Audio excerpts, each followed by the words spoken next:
Hey, welcome to the Steve Davis Show. Special guest today is Sebastian Noel, sports announcer and analysis for Proview Networks, and also thanks for coming on. Yeah, Steve. I mean, this is always a fun How do you like the tournament. analysis? Yeah, I'm an yeah, analyst. that's Analyst, right. man, Yeah, you got the bracketology. We're gonna, it's cool. yeah. We slide into the analysis chair whenever we have the Metro tournament, which is, I think, one of the most fun tournaments to cover. Right? I tell you, well, it is. Well, all the tournaments are fun. I mean, but I'm just saying this one here is kind of gives you a setting of who the best teams are in the metro area, both on the girls' side and the boys' side. And I know you covered a lot of the girls' games and broadcast them. And let's kind of talk about. Let's just start right there. Well, yeah. I mean, the girls bracket. We were kind of wondering if we would get a West Mesa Cibola final, and I think that's what the city kind of was hoping. Oh, so that was a 1 and 2. So Right. that bracket kind of worked. It's Well, kudos to the girls' coaches. They must do a lot more scouting than the men's coaches because their seeding lines finished almost identical to how they seeded the teams. or their input. I mean, let's say their input on Right. on how teams are, because that's how it's all set up is by the coaches. So. Right. So West Mesa and Cibola, that was a rematch of earlier in the year where Cibola went to West Mesa and beat them by 21 and beat them pretty badly. Now, Esperanza Varos was still on a minute restriction, so she was playing about 3 minutes a quarter, and they were also missing another player. But Lori Mabry just had a fantastic game plan that day. But you take a look, so West Mesa came out of the bottom of the bracket, so they had to beat Manzano. They beat Manzano 55-15 in the first round, and that set up a second round matchup against Highland, which is their district rival. They'll have Highland next week, actually. So they had to go at Highland to play that, and they beat Highland by 11, and then the semifinal there at the bottom was between Rio Rancho, the number 3 seed, and the number 2 seed West Mesa. And I think Rio Rancho, they had Coach Peterson had a plan to go into that game and make it as slow and chippy and physical and knockout brawly as possible. Kind of like, you remember those old Knicks and Miami Heat games in the 90s? It was almost like that. The game was just crawled to a halt, and it was so physical. The Mustangs were still able to respond despite the lack of size, and that's how they punched their ticket. You saw Cibola came out of the top there. Of course, that first round matchup against Rio Grande, a lot of social media attention to that final score, 117-114. Second round, they beat Hope. Second time, they defeated the Huskies, and Hope's played them tough 2 times in a row. I know that Coach Ellis has to be pretty happy with how his girls have come out against Cibola. And then semifinal, it was Cibola against El Dorado. That's a game that El Dorado led for about 2.5 quarters. They're playing without their best defender, their most athletic player, Contessa Duran. But Rich Harbin always does such a great job, right? And it was a close game. Too much Amaya in the fourth quarter. The defense. We got some highlights of that. Let's just jump over that. Yeah, let's go. Look at that and kind of do a little play-by-play there. But what I've seen was for Cibola is teams are going to slow the ball down. So here's the championship. This is the first bucket. Burke off the window. And here you'll have the block by Adamari Waddell. You saw a much more concentrated effort as Rivas goes to the basket here. And then Vados hit a 3. She was the player of the game, hit a few of those. If you notice in a lot of these are not the greatest contests, so they really got open looks and they spread the ball around. And we'll kind of they talk. Had a perfect pay. They executed their game plan the way Manny wanted them to do it, or Tara. Is that correct? Yeah, no doubt. There's a Castellano 3 in the corner, and then you'll see Rivas deep there. Vaudel didn't come out to guard, and we'll kind of talk more about that game plan as these highlights play out. I went to dinner with Coach Sanchez that night, and Yvonne said that was one of the most impressive game plans she's seen in quite a while in games she's watched here at the high school levels. Game 1, what happened basically at West Mesa, they're hitting everything on this. I mean, this is but here's Brown. So, they held her to 8 points. That was a 3-ball, her only 3. But in the first game, the point guards really had trouble. They were dribbling into Amaya's defense a lot, and Amaya was taking the ball away. And in this game, Coach Otero seemed to have made the adjustment that, well, we're not going to dribble it at Amaya. If Amaya comes out to guard, we're going to kick it to another ball handler, because that's something Coach Otero has a luxury of, is he's got 5 ball handlers on the floor. So Amaya was really neutralized on the defensive end that way, because they just went away from whoever she was guarding. And I think defensively, Manny made a conscious effort where he was going to double Amaya. There's a couple of players on the floor for Cibola that you can maybe not guard as tightly, and that's whose man usually came off. and doubled Amaya. Yeah, kudos to Manny Otero on that game plan. As a basketball fan and a basketball junkie, I want matchup number 3, right? Lori came out with this great plan and just boat raced them in the first game. Manny made all the adjustments, and he had a great game plan in the second game. Hopefully we see the third matchup at the pit. Well, do you think that Siebler might have been just a little bit overconfident coming into this game? I mean, from the first matchup. But if you just go back to that El Dorado, the El Dorado West Mesa game. I mean, Coach Harbin did an unbelievable. El Dorado Siebler. Excuse me, El Dorado Siebler. He did a great job in slowing the ball in tempo and doing. Because I was watching. We were doing a boys game, and we were watching that game on the internet. Do we have some of those highlights too, so we can kind of jump the gun on that other one? But going back to this game here with, And here you see Vivian Chavez all the way through for the first bucket. I think that's going to be a game plan going forward against Cibola to try to slow down the tempo. Amaya had a very nice game on this night, her usual double-double. But, yeah, the tempo was slowed. Kalexi Brazier hit 5 threes. 4 of them came right there in the first half. You see her straight away. That's where El Dorado has struggled. They haven't been consistent. You always think of El Dorado having a great shooter outside, and they haven't been consistent this year with a shooter from the outside. But what you just saw right there, that's what you can't allow Cibola to do. You saw Amaya take that ball away right about at the volleyball line. You can't let your point guard just dribble straight into Amaya because she's so long and athletic. She's gonna get about 6 to 8 steals on that exact play where the point guard just dribbles straight into her.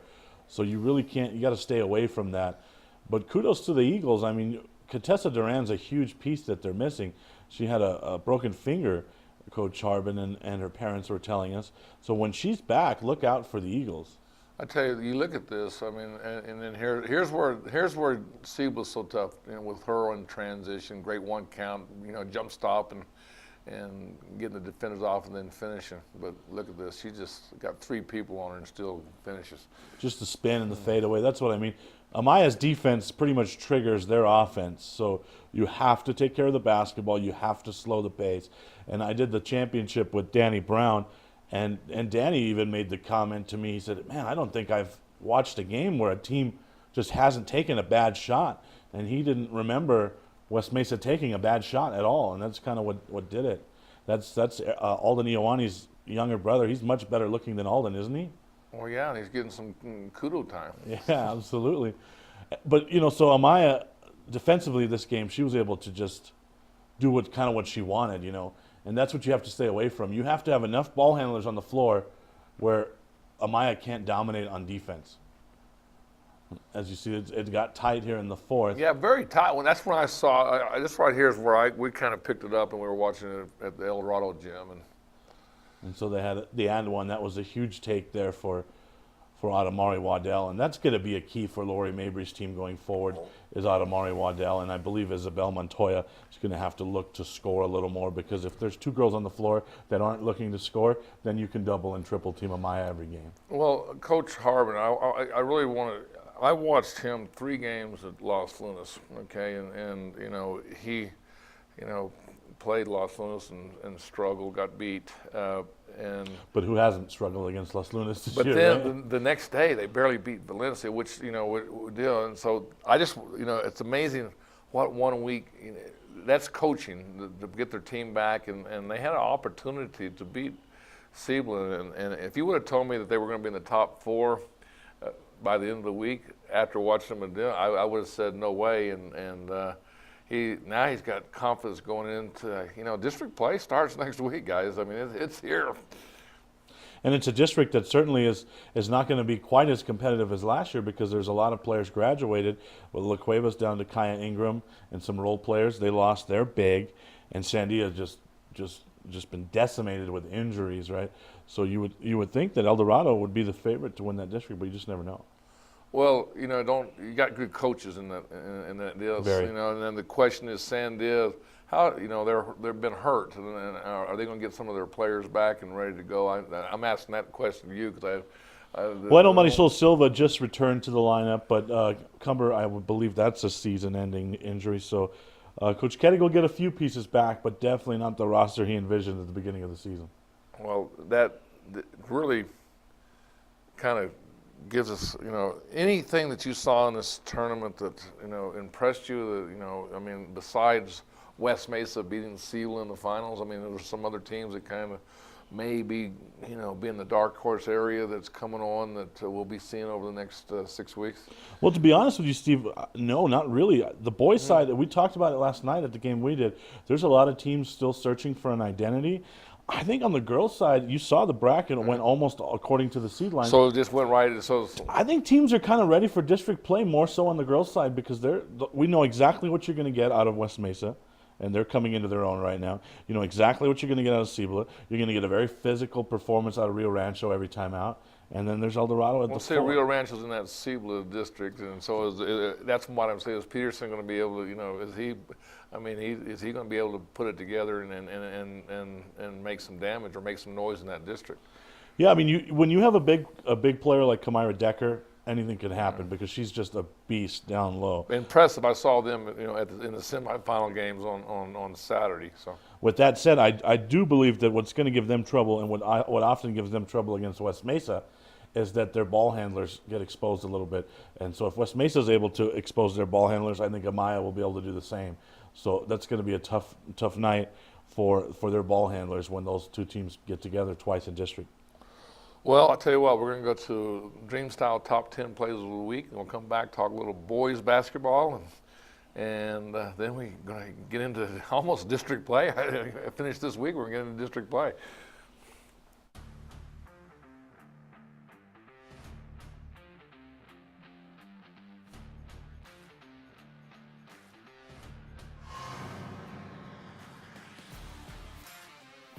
Championship round time. Lados with the left hand, there's the answer.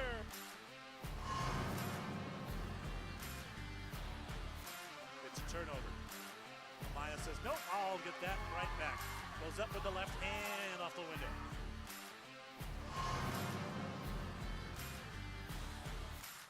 Five to play, kick out Frazier to beat the horn, yes! A three for Kalexi ends the first.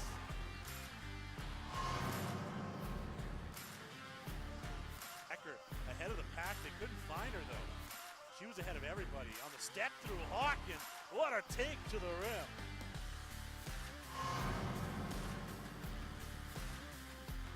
Castellano all the way. She's got a chance to answer the three-point play.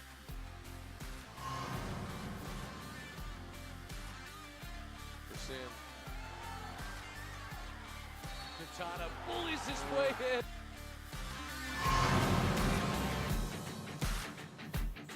Lead here. At the buzzer, off the glass, kiss it!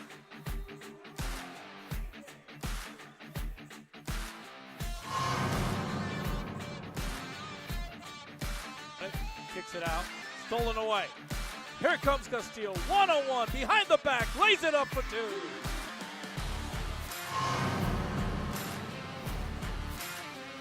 Yep. And out in front, it's Arroyo. All the way! Put it down!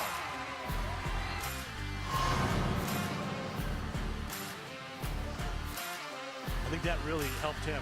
We could have one here. Rogers takes flight and he flushes it home!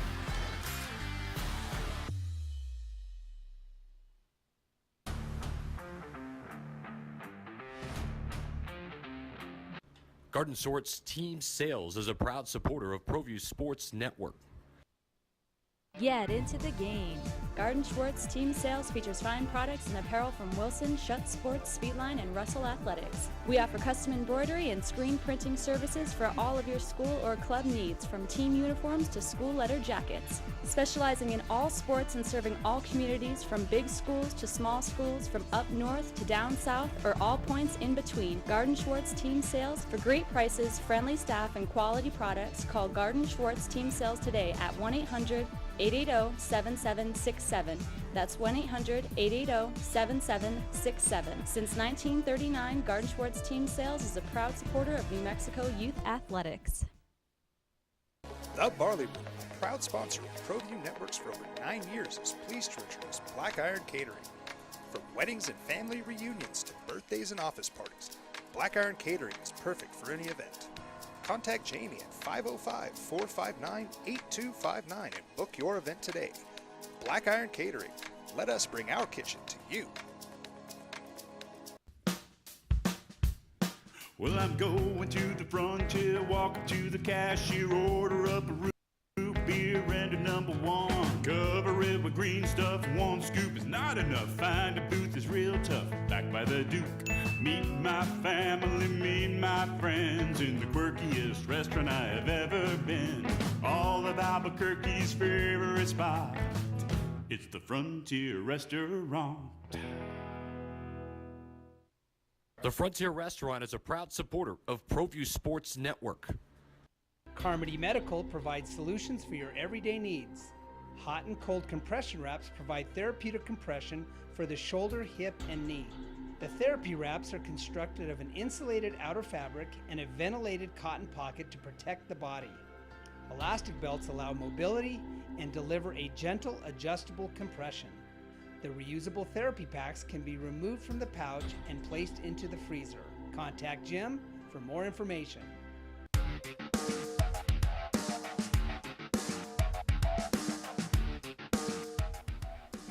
Hey, welcome back to Steve Davis Show. We have Sebastian, Noel here. We kind of went through the girls bracket a little bit, and before we move on to the boys, just talk about Brown's. You just kind of hit some highlights about her. Oh yeah, just a couple of things about Amaya real quick is she only has to average a touch over 10 rebounds the rest of the way, and she'll break the Cibola all-time single season rebounding record, and she's got to average about 13 to 14 to start getting into the top 3 of the all-time. So you can check out those records, of course, at the NMAA website, but I want to thank Lori Mabry for passing that along to me. So there'll be something to watch, especially you got to make it all the way to the last game of the year. That helps your chances, but I think she's probably going to do that. Well, I tell you now, we're going to move on to the boys bracket. Something that we missed you. I missed you this year. Usually, I had to deal with Adam Deal. Okay, so I was there. I missed the first day, which I was watching you guys. We usually have the bracketology between you and I. Yeah, that's right. So I'm just I had to do the second team. I had to bring the second team in. Okay, I just want to let you know I brought the second team in, but. Anyway, I thought. I think this is Adam's 5th year in a row not picking right. Hey, and the reason I say, hear me out. The reason I say we brought the second team is because our bracket didn't make no sense. Okay, it didn't even hit the down. But I hear that, of course, you're a front runner. I hear your bracket just went right down. You were 100% all the way across. No way. No, I did like El Dorado going into the tournament, but other than that, there's definitely a lot of surprises. What I love about this tournament the most, Steve, and I'll kind of cover some of these games, is that it's a no elimination tournament. So there's games everywhere. And maybe, obviously, we followed the winning side of the bracket, right? But this little cluster at the bottom of the bracket that was for 5th, 6th, 7th, and 8th place, it had La Cueva, Sandia, Albuquerque, and Valley in it, right? Those were some great games. La Cueva and Sandia got to play each other. La Cueva's looking good right now. Taylor Eltz is looking really good. And then Albuquerque High and Valley. That's usually one of our better district matchups on our district calendar. That happened as well. 2-point game. Yeah. That hit a 2-point game, and of course, I hate to say this, but it just seems like, Valley's just got Albuquerque High's number. I mean, when it comes down to a close game, it always seems like, something always happens crazy at the. I didn't get to see the finish of that game, but I'm sure it was probably Chavez got the ball and made a basket. I would imagine, yeah. And then we got to see La Cueva against Valley, which is something you'll see this Friday. Actually, we'll be covering, but we saw that, and Valley squeaked that one out. So that's what I love about this tournament. And then you go on the other side, West Mesa. Quickly, they lost their opening round matchup, and then they ran the table on the other side of the bracket. What is, we keep talking, I haven't, Sean is just kind of 10-3. And he just keeps, and we'll get in the next segment, we'll get to the top 10, of Proview Network's top 10. It's a biased top 10. Okay. I don't know about that. But it's. Well, they were able to hit 100 against Rio Rancho, and then they beat Manzano. Manzano's been playing well. They beat them as well. I think that kind of surprised me to see him beat Rio Rancho. I mean, when I saw that score. Two best friends, right, doing battle, Wally and Sean Schreier. I think Coach Roy Sanchez put it really well at dinner the other night, and he said, Sean always knows what he has, and he always makes sure the right guys are shooting the right shot, and his teams defend no matter what. But that part really stuck out with me. He said, Sean always knows what he has, and he's going to get the right guys the ball.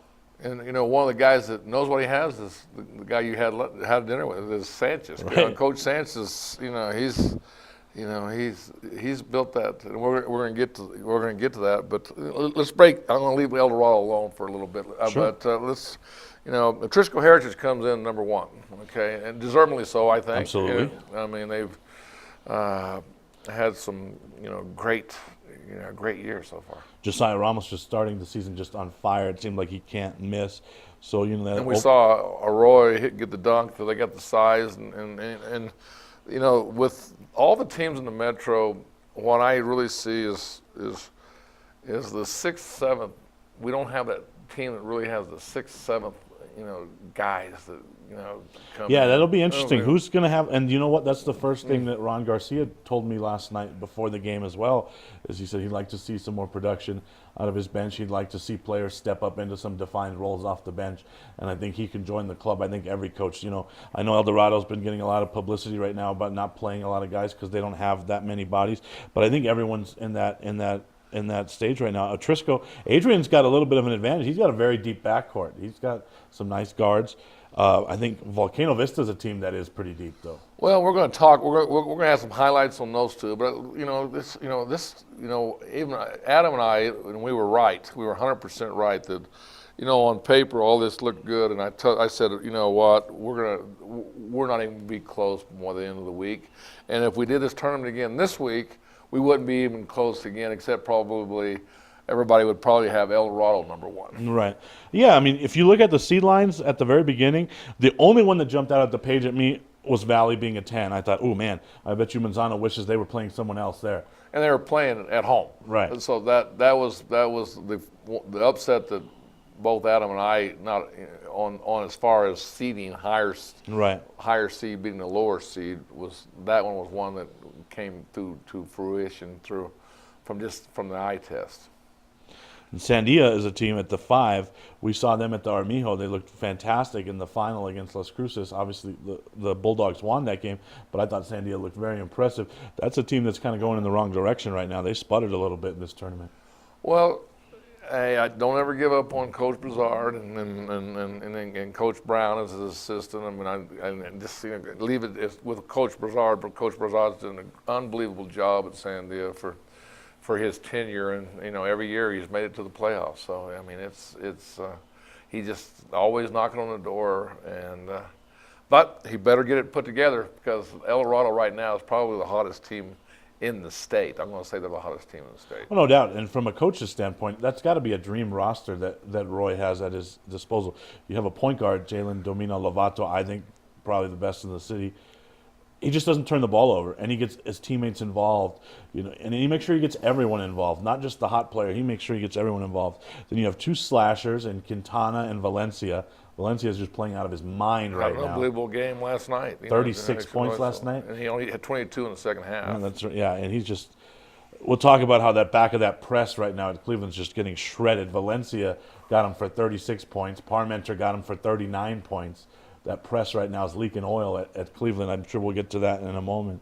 But to finish up on El Dorado. Need to call somebody for the oil change. I guess, Car crafters, like it never happened, right? Right. Yeah. But just to finish on El Dorado, and then you have a big and Tyler Rogers, and you have a sharpshooter and Mike Muno. So you coach the game, Steve. That's got to be a dream roster. It seems like all the puzzle pieces fit perfectly, right? Well, let's just give credit where credit. Let's just go to Coach Sanchez. He believes in, equal opportunity offense. Okay, I mean, and it shows. And look, in the beginning of the year, Valencia struggled. Okay, I mean, it was like these other guys. And then all of a sudden, he started picking his game up.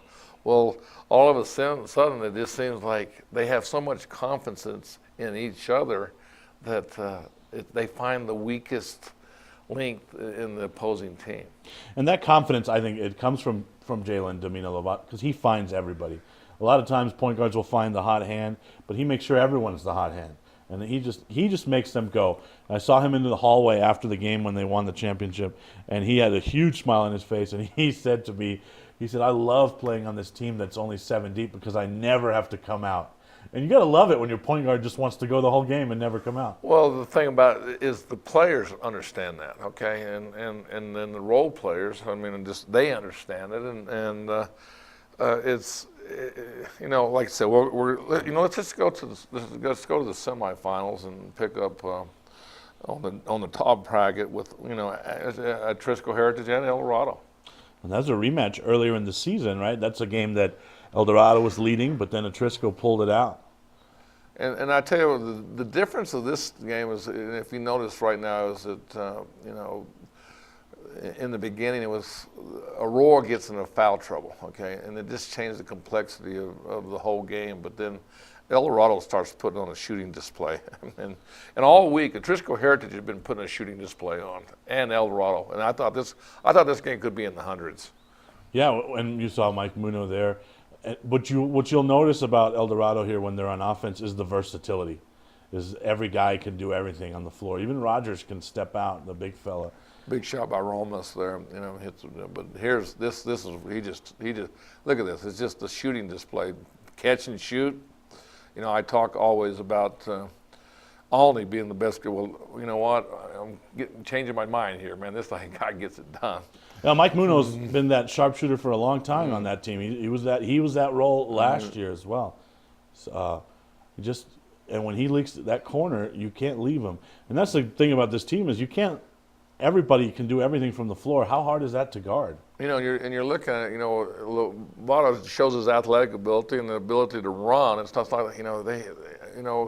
El Dorado's just can do it either way. They can play a half-court game, or they can play they'll get up and down with you. And that's what I love about with no depth.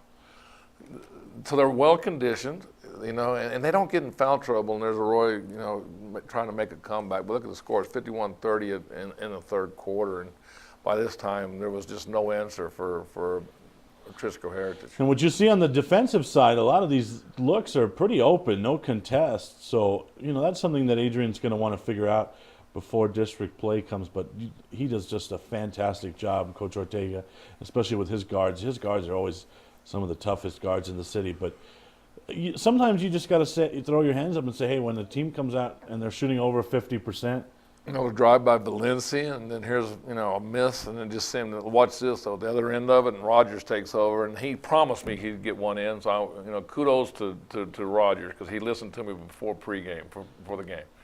So yeah, a couple of dunks in the tournament for Rogers. That's just, if you're a fan of offensive basketball, go watch the El Dorado Eagles play. I agree. Let's jump over to the other side of the bracket. We have another game, Cleveland and Volcano Vista, and this might be one of the best highlights of a player I've seen, and that's Palmer. I mean, unbelievable job what he gets done. But and Taylor Turner with the layup here, he had a very nice game last night in a losing effort for Cleveland, but right now, Cleveland, I think, is struggling a little bit when they haven't been able to rise to the occasion against some of their better opponents. And Sean's going to have to get that figured out by district play. You mentioned Parmenter, another guy. We talked about Danny Brown, and I went over these highlights as well on championship day during our pregame show.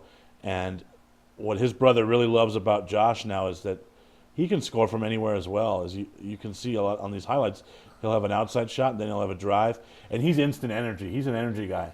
He brings a leader, an emotional leader type player. But we talked about 6th, 7th, and 8th guy, and this is where I think Cleveland's going to make a run later in the year once they figure out that they can win. I mean, all their opponents is they've either led it, but then they just haven't been able to finish the games. And you look at we're looking at the highlight reel of speed, athletic ability, and fast breaks, and it just seems, watching this highlight, it just seems like Volcano Vista is getting killed, which they were until the last 3 minutes of the game.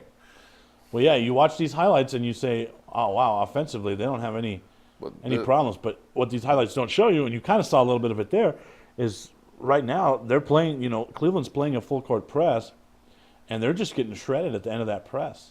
And Parmenter hit him for 39 in this game. We talked about Valencia last night for 36.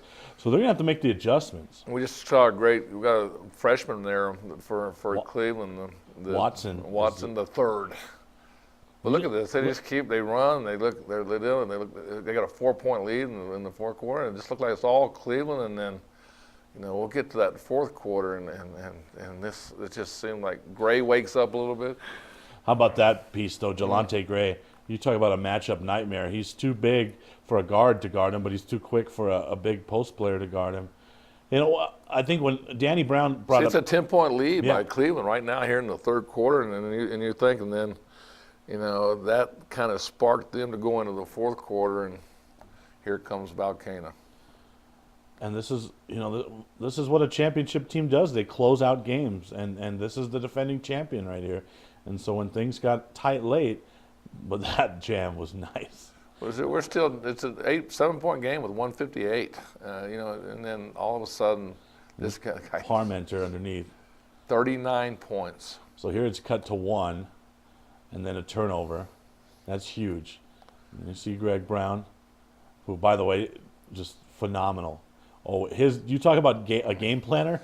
And Madrid hits a big basket right there, and Cleveland just can't finish. It just seems like the defensive intensity of Valcano took over, but.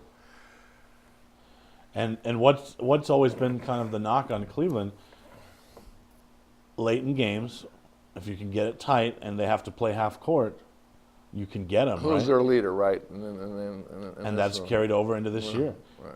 And that was their reputation even before Sean Jimenez came there. Even under Brian Smith, right? They had some problems. Well, with Brian Smith, it was basically nobody could shoot from outside. Right. Okay, what we're seeing here is they got some players that can, And I mean, I wouldn't, they're struggling now, but that's got a team that has all the pieces to win a state title. But Danny Brown said something really interesting when we were going over these highlights. He said last year, Volcano Vista, everyone thought that David Cormier came in and just, delivered them a championship.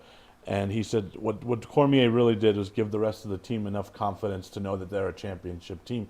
And that's kind of carried into this season, hasn't it? It has. And let's jump on into that final game. This was Volcano Vista and El Dorado. And rematch of last year's early round action at the Pit, a game that Volcano Vista, I thought Greg Brown had a brilliant strategy that game. He wanted to slow it down, and he slowed it to such a slow pace. He was able to get the Eagles last year.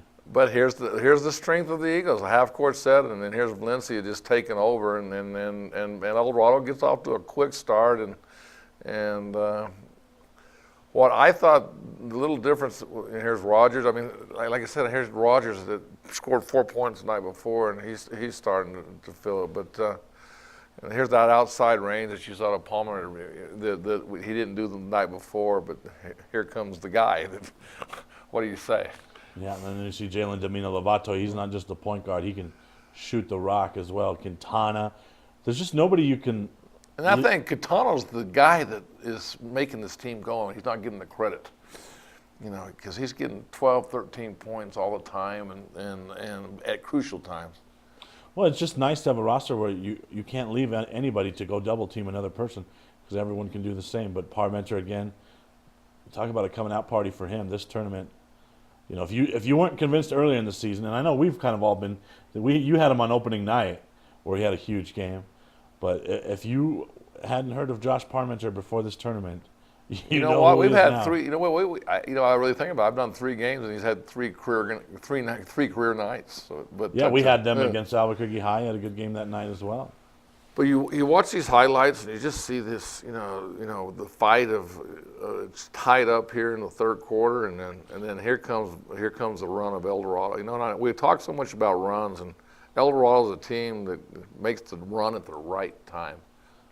And what you notice about a lot of these offensive sets, as you saw, Greg got a little T there, but what you see from these offensive sets is you're getting a lot of variety of looks. And Roy Sanchez's offense it's a very next level kind of offense. It's it's not just your traditional high school offense of shoot a 3 or drive it to the basket.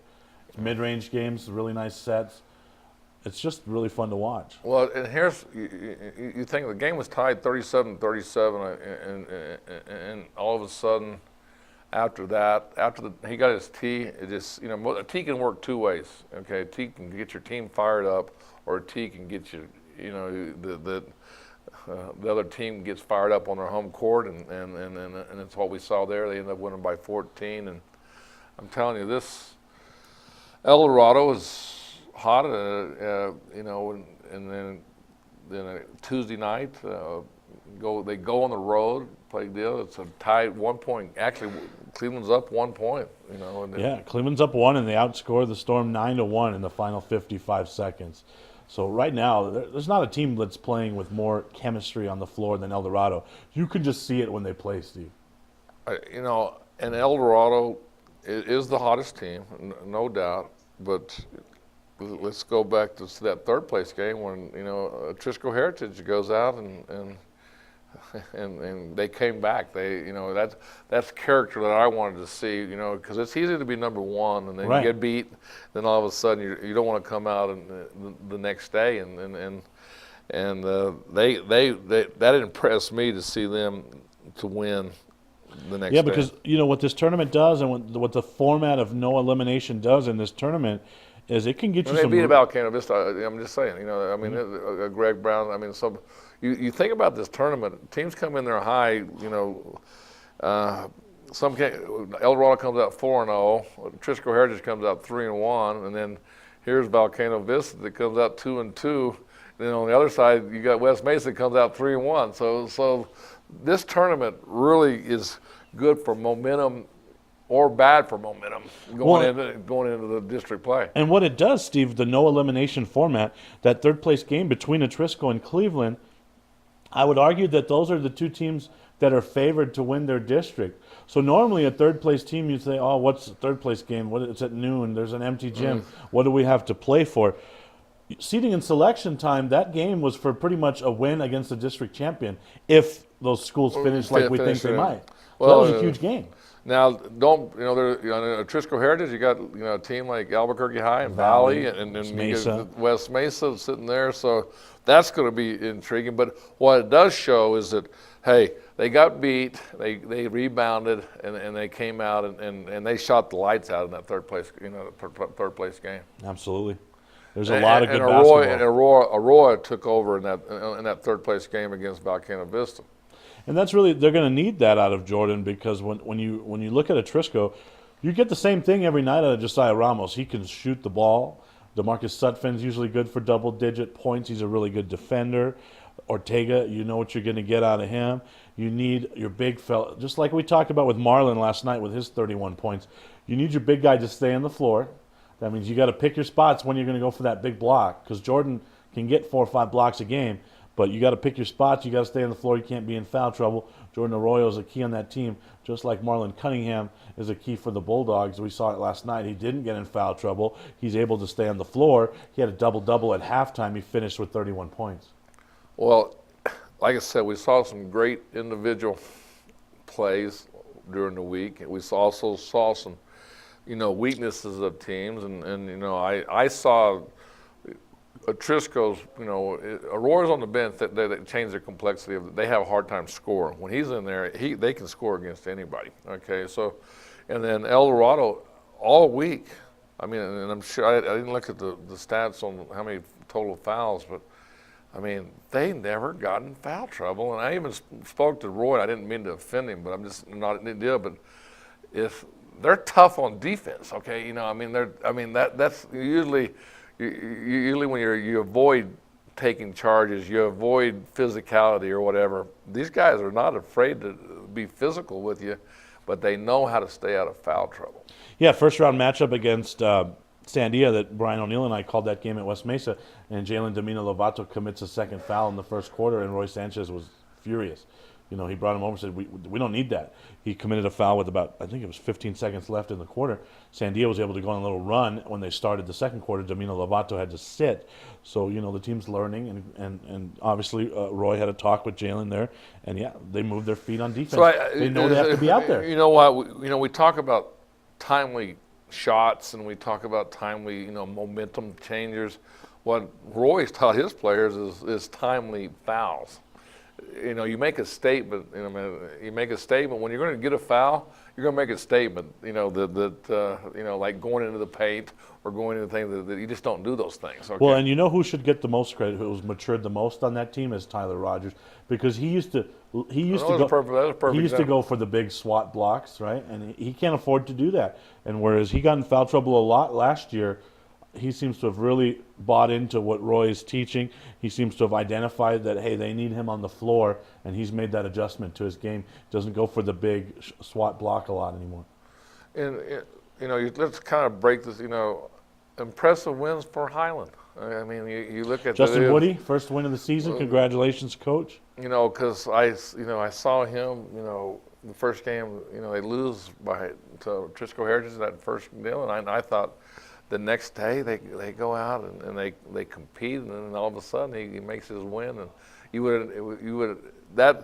but he got better the second day. He played Rio Rancho, and I got to watch the whole second half, and it was a 20-point game at half, and it was a 20-point game. So he played even with Rio Rancho the whole second half, and they actually cut it down to like 14 or 15 points, and then Rio Rancho made some runs, and then. The next day he gets some wins, and if you would have saw, I would not have thought he would have got a whole win during the whole tournament. Well, and then even you go all the way, the last place finisher, Rio Grande, if that's the last place finisher in this tournament, then the city's got some pretty good basketball, because that's not a bad team that Coach Armendariz has at all. They have a win against Hope this year. They've been playing some good basketball. I know they have some injuries right now that's hampering them, but don't be surprised if Rio Grande comes up and bites one of those other district opponents during district play. This is what's so exciting. We're going to see a matchup this week with Albuquerque High and La Cueva. The kind of two teams that back to the word identity. I mean, and then La Cueva starts in district play the following week, and this season, we're talking selection and seeding show. Right now. Well, we did that game last night, Steve, and that is a perfect microcosm of Albuquerque High. For the first 3 quarters, you see exactly why people get excited about Albuquerque High, right? For 3 quarters, they look just unstoppable. Not a turnover, not a bad decision on the floor. And then things tightened up in the fourth, and you see why people sometimes say, oh, I don't know if they can finish the deal. But you saw both Albuquerque Highs, and now it's Ron Garcia's task to bring out the best of that bunch. It's a senior-laden team. Well, it's funny. You're talking. Actually, you put Cleveland right there. I mean Sure. you put Cleveland and Highland, and both those coaches are good coaches. Anybody that says any different, Oh yeah, absolutely. They know X's and O's. They know. They just need. It's. Here's what both those coaches are doing. They're putting their team in a position to win, and just like Roy's team, they put them in a position to win, and they're finishing it. Right. And that's what once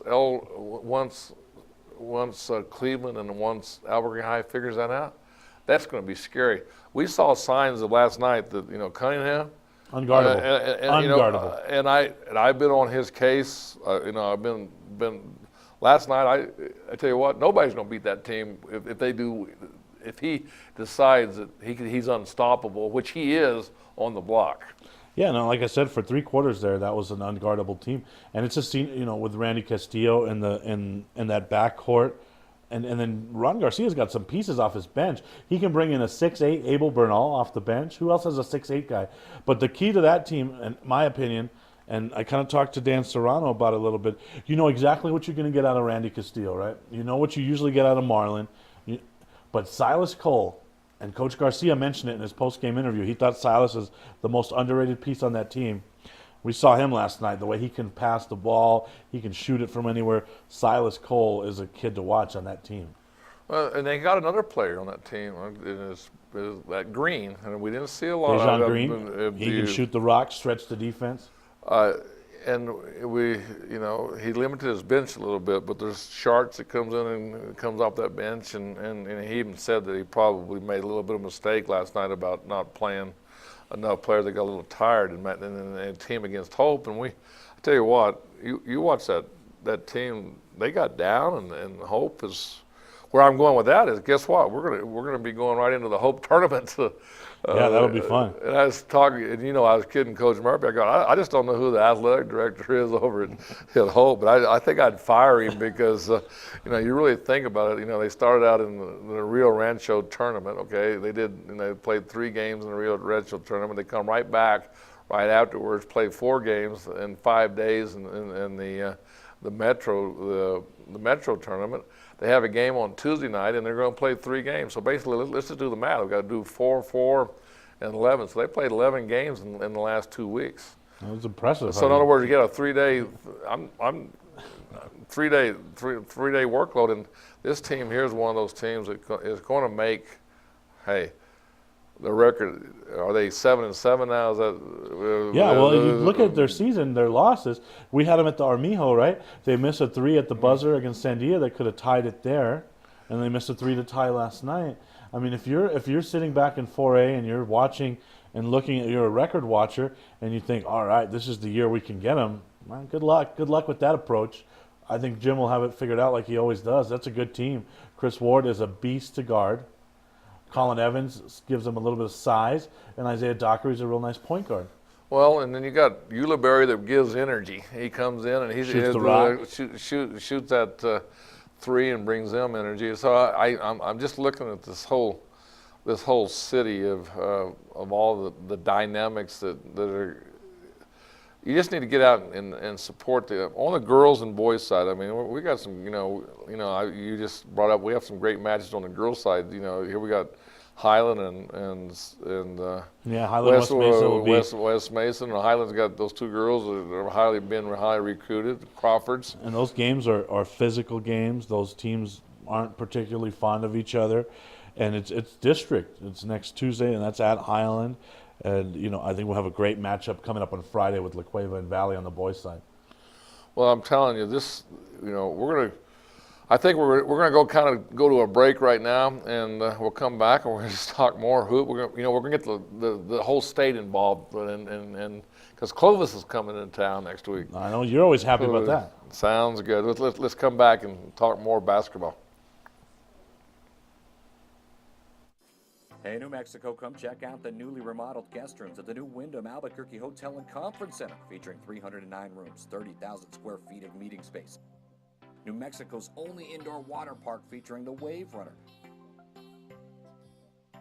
2,200 square foot fitness center with hydro massage chairs. Also enjoy breakfast at our new Manzanita Grill and watch your favorite team play at Altitude Sports Bar and Grill. It's all at Wyndham Albuquerque Hotel and Conference Center. Don't sacrifice quality and flavor when you're in a hurry. Golden Pride offers ribs, fried chicken, green and red chili breakfast burritos, and Frontier Cinnabons. 4 great locations, or visit us online at goldenpride@abq.com. Golden Pride Barbecue Chicken and Ribs, proud supporter of Proview Sports Network. Don't forget, every Proview Network sporting event is on sale at our DVD store. Go to www.proviewNetworks.com to buy your DVD today.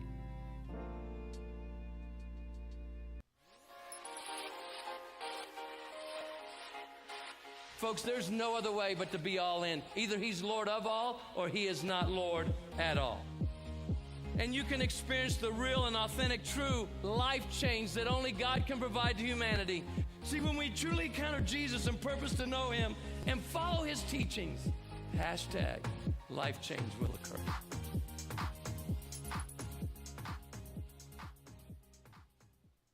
Car Crafters, proud supporter of Proview Sports Network.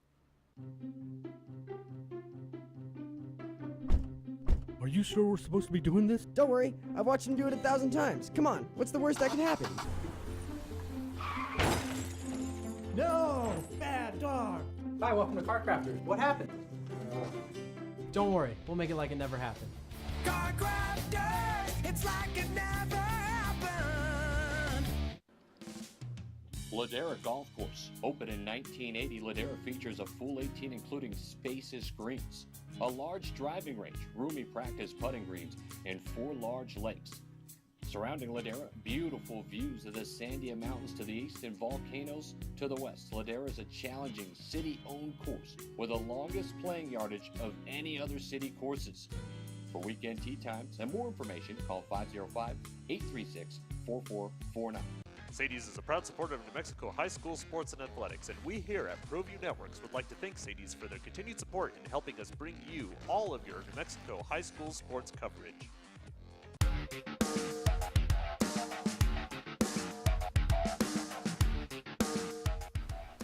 Hey, welcome back to the Steve Davis Show. You know, we got Sebastian, Noel here. And if I tell you what, this is fun. This is exciting. I'm getting goosebumps on this. You know, this whole thing.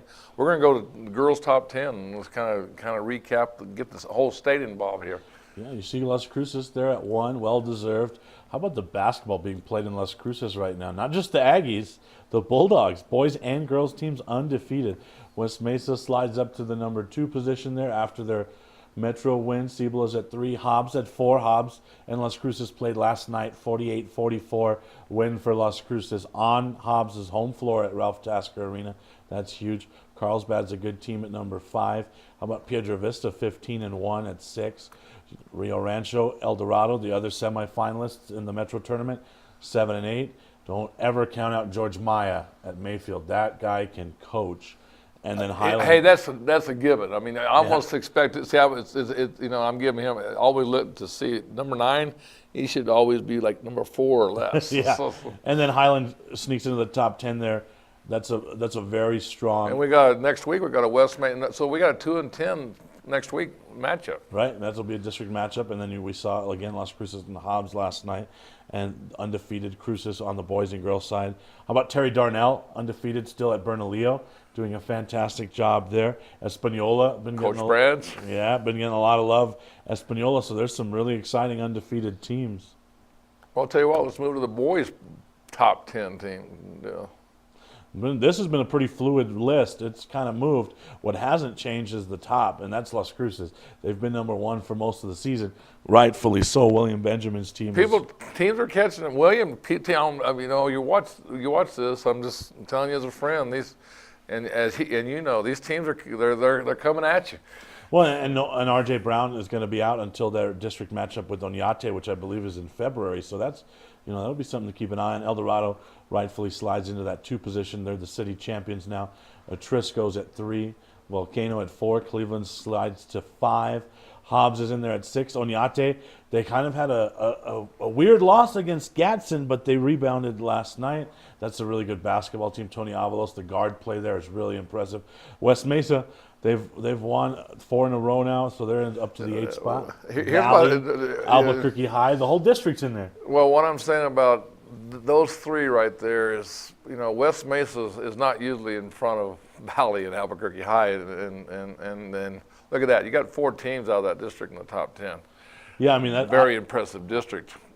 I'm a lucky guy. I'm a PA announcer in that district, so I see all those teams twice a year usually, and every night is even when you get Rio Grande in your house, there's no easy victories in that district. Well, we've kind of touched on the whole state and any. The sleepers. I mean, 11 Sandia wasn't in there, and we didn't see a La Cueva in there. I'm just sitting there going, this is going to be interesting to see who the top 16 teams are coming up here for selection seeding.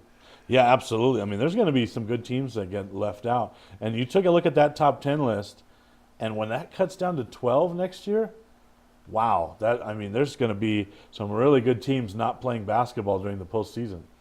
Well, that's just that's a travesty, but it is what it is, and we can go with it. And so let's move on with what we're going to be doing tomorrow. So the Hope Tournament starts, which is always an exciting time. It starts tomorrow at 9 a.m. Terry Cosper sponsoring it, Farmers Insurance. Yeah, the only change to the schedule if you're watching or if you had planned on attending is the Socorro girls will not be at the tournament, and Jim Murphy's replaced them with the Valley Vikings girls on that first day. But that's really the only change there. So on the girls' side, it's huge because Las Lunas is in that tournament. That's the number 1 team in 5A. They've beaten some big 6A opponents, including West Mesa, on their home floor, and that's a good team. Shiprock always brings the crowd, so you know that tiny little Barry Ellert gymnasium is going to be hot and humid and loud when Shiprock is in there playing. And then on the boys' side, we have a potential, of course, of a West Las Vegas Hope Championship. That's obviously the one that everyone always wants to watch at that tournament. Two teams where if you're not watching, you think, oh, Hope's down this year, West Las Vegas is down this year. I think they're both going to be pretty good at the end, and they'll be there competing. You know, we have full coverage of this tournament starting tomorrow morning at 9 o'clock, and kind of just, if you just read down, you know, the format while people can go see the games on yeah, so we have 9. It just the tournament on the first day flip-flops between girls and boys. So you have a girls game at 9 o'clock, and then vice versa, 10:30 would be a boys, and then it would keep flipping all the way. The final game is, of course, Hope will be in the night game at 7:30. So if you're looking to watch the home Huskies, that's 7:30.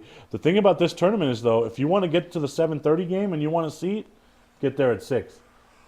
I agree, because you're probably going to be waiting for a seat. Yeah, you're going to be waiting for Shiprock fans to leave. Right, you're going to be, and sometimes, you know. And if they don't leave and they decide they want to watch basketball all night, then you're going to be outside. Even better, you might just want to just go there at 9 o'clock and just get your seat and absolutely and deal, because I made some times where I moved up with Coach Murphy that I can go in the back door a little bit, but one year I couldn't get into. Well, I parked about a mile away from there last year. It was quite a haul. Tonight, by the way, we have La Cueva and Cibola. La Cueva, that's a team that, if you ask most people for the sleeper, Steve, I hear a lot of La Cueva being mentioned as a sleeper. I know Brian O'Neill.